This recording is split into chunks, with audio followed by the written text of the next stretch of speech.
मुझे और मेरे कारण बेचारे कई सारे पुलिस अफसर निर्दोष टाइप के अफसरों को जेल में डाल।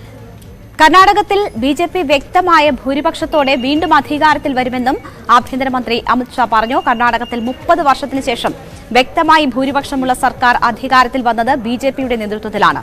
ജെഡിഎസുമായി സഖ്യത്തെ സംബന്ധിക്കുന്ന ചോദ്യമേ ഉദിക്കുന്നില്ല. അവരുമായി ഒരു ചർച്ചയും നടന്നിട്ടില്ല. മുസ്ലിം സംവരണം എടുത്തുമാറ്റി വൊക്കലിംഗ ലിംഗായത്ത് സമുദായങ്ങൾക്ക് നൽകിയത് ശരിയായ തീരുമാനമാണ്. മതത്തിന്റെ പേരിലല്ല സംവരണം വേണ്ടത്. മുൻ സർക്കാരിന്റെ തെറ്റായ നടപടി ബിജെപി സർക്കാർ തിരുത്തുകയാണ് ചെയ്തതെന്നും ന്യൂസ് 18 റൈസിംഗ് ഇന്ത്യ പരിപാടിയിൽ അമിത് ഷാ വ്യക്തമാക്കി.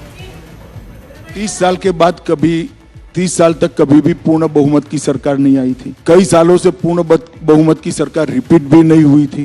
77 के बाद ये दोनों मोदी जी के समय में हुआ, ये भी हो जाएगा, आप चिंता मत करिए. नहीं हमारी कोई बातचीत, हम हर सीट पर लड़ेंगे, पूर्ण बहुमत के लिए लड़ेंगे और मोदी जी के नेतृत्व में पूर्ण बहुमत आएगा, इसका मुझे पूर्ण भरोसा है. किसी से बातचीत का सवाल ही पैदा नहीं. कोई भी हालत में अगर जरूरत पड़ी तो भी उनके संग गठबंधन नहीं करेंगे. गठबंधन नहीं करेंगे चाहे कुछ भी, अगर मान लीजिए कम भी पड़ जाए. गठबंधन का सवाल ही नहीं है, किसी के साथ गठबंधन करने की जरूरत नहीं. पोस्ट पोल भी नहीं, पूर्ण बहुमत प्राप्त करने जा रहे हैं और विश्वास के साथ हम मैदान में. धर्म के आधार पर आरक्षण संविधान सम्मत नहीं है, ये गैर संवैधानिक है. किसी भी प्रकार का आरक्षण धर्म के आधार पर नहीं हो सकता है. जो कांग्रेस की कर्नाटक सरकार ने पोलराइजेशन के लिए किया था उसको हमने करेक्ट किया है और मैं मानता हूं ये करने में थोड़ी देर हो गई. മതാടിസ്ഥാനത്തിലുള്ള സംവരണം ഭരണഘടനാ വിരുദ്ധമാണെന്ന് കേന്ദ്ര ആഭ്യന്തരമന്ത്രി അമിത് ഷാ. കർണാടകയിൽ ഒബിസി വിഭാഗത്തിൽ മുസ്ലിങ്ങൾക്ക് നൽകിയ സംവരണം എടുത്തുകളഞ്ഞ തീരുമാനത്തിലാണ് പ്രതികരണം.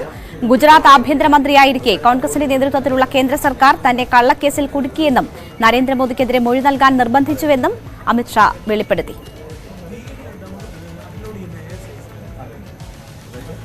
उन्होंने मोदी समाज मतलब तेली समाज में सभी लोग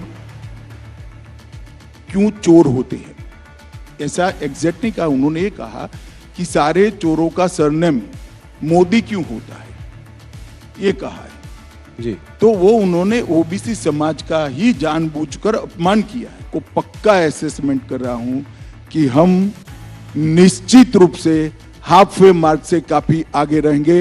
पूर्ण बहुमत की भारतीय जनता पार्टी की सरकार बनने जा रही है.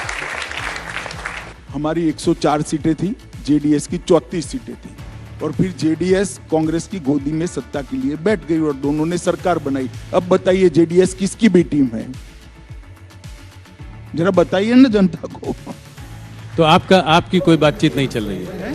आपकी कोई बातचीत नहीं चल रही है? नहीं हमारी कोई बातचीत. हम हर सीट पर लड़ेंगे, पूर्ण बहुमत के लिए लड़ेंगे और मोदी जी के नेतृत्व में पूर्ण बहुमत आएगा, इसका मुझे पूर्ण भरोसा है. किसी से बातचीत का सवाल ही पैदा नहीं. കേരളത്തിലും തമിഴ്നാട്ടിലും നല്ല രീതിയിൽ പാർട്ടി പ്രവർത്തനം നടക്കുന്നതായി കേന്ദ്ര ആഭ്യന്തരമന്ത്രി Amit Shah news 18 rising India പരിപാടിയിൽ വ്യക്തമാക്കി. ഇരു സംസ്ഥാനങ്ങളിലും പാർട്ടിക്ക് ശക്തി കുറവായിരുന്നു, എന്നാൽ എല്ലായിടത്തും പ്രവർത്തനം നടത്തുന്നുണ്ട്. തമിഴ്നാട്ടിൽ AIADMKയുമായി സഖ്യമുണ്ടെന്നും അമിത് ഷാ പറഞ്ഞു. साउथ में तमिलनाडु और केरला में आप कैसे देखते हैं? मोदी जी का और वहां पर भी है, मगर सीट पे कैसे कन्वर्ट होगा? कोई तालमेल AIADMK? हमारा संगठन वीक था, हमने काफी प्रयास किए हैं, काफी सुधार किया, ढेर सारे गांवों तक पहुंचे, ढेर सारे बूथों तक पहुंचे हैं और जहां वीक है हमारे साथ साथी भी है. तो AIADMK के साथ कुछ गठबंधन रहेगा? हाँ हमारा है ही अभी तो गठबंधन. അതിർത്തിയിൽ ചൈനയുമായുള്ള തർക്കം അവസാനിച്ചിട്ടില്ലെന്ന് എസ് ജയശങ്കർ. സംഘർഷം ലഘൂകരിക്കാനുള്ള നടപടികൾ പരസ്പരം സമ്മതിച്ചുള്ളവയാണ്, എന്നാൽ ഇനിയും ഏറെ ചെയ്യാനുണ്ട്. ചൈനയ്ക്ക് ശക്തമായ സന്ദേശമാണ് ഇന്ത്യ നൽകിയതെന്നും വിദേശകാര്യമന്ത്രി പറഞ്ഞു. We've been trying to pull back the close-up deployments, not close-up deployments, the close-up forward deployments. In the past, there have been occasions when we may have made some such unilateral move and we found it was not necessarily responded to by the other side. So everything that we have done is on the basis of what we call the principle of mutual and equal security. Now this is still unfinished work. There are places where we have this forward deployments.